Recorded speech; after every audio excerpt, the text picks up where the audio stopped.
नमस्कार, मी सागर जोशी. TV9 मराठीमध्ये आपलं स्वागत आणि बातमीपत्रात आता घेणार आहोत दिवसभरातील महत्त्वाच्या बातम्यांचा वेगवान आढावा. टॉप 9च्या माध्यमातून सुरुवातीला मोठ्या राजकीय बातम्या.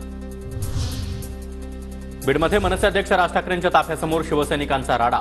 ठाकरे गटाच्या कार्यकर्त्यांच्या घोषणाबाजीनंतर मनसे कार्यकर्ते देखील भिडले.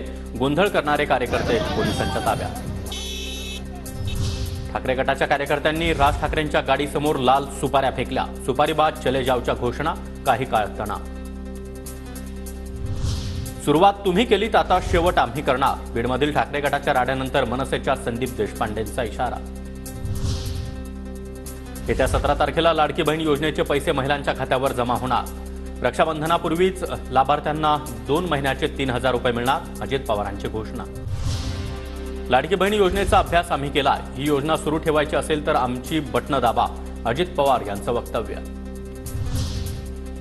लोकसभेनंतर बहीण आता लाडकी झाली आहे. हे सगळं लाडक्या खुर्चीसाठी चाललंय. उद्या हे चंद्रही आणून द्यायला होकार देतील. जयंत पाटलांचा हल्लाबोल. तर लाडक्या खुर्चीसाठी माहितीची लोटांगणं. अमोल कोल्हेंची देखील टीका. गुलाबी पुंगी वाजून जनतेला डोलवण्याचा प्रयत्न. खासदार अमोल कोल्हेंचा अजित पवार गटाला टोला. तर आता गुलाबीकरण करून फायदा नसल्याची देखील थोरात यांची टीका. गुलाबी जॅकेट घालून वाल्याचा वाल्मिकी होत नाही. अंजली दमानियांचा अजित पवारांवर निशाणा. तर तुम्ही इतकी माया कशी जमावली. मिटकरींचा दमानियांना सवाल. महाराष्ट्राच्या तिजोरीला गुलाबी अळी लागली आहे, त्यामुळे राज्याचं नुकसान होत आहे. नाना पटोलेंची जोरदार टीका.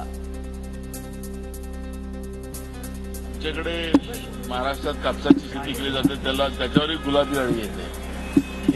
हे महाराष्ट्राच्या तिजोरीवर लागलेली गुलाबी अळी आहे आणि त्याच्यापासून नुकसानच होते. आणि मला त्या गुलाबी रंगाबद्दल बोलायचं नाही, पण गुलाबी अळीचा तो प्रादुर्भाव असतो तो आहे.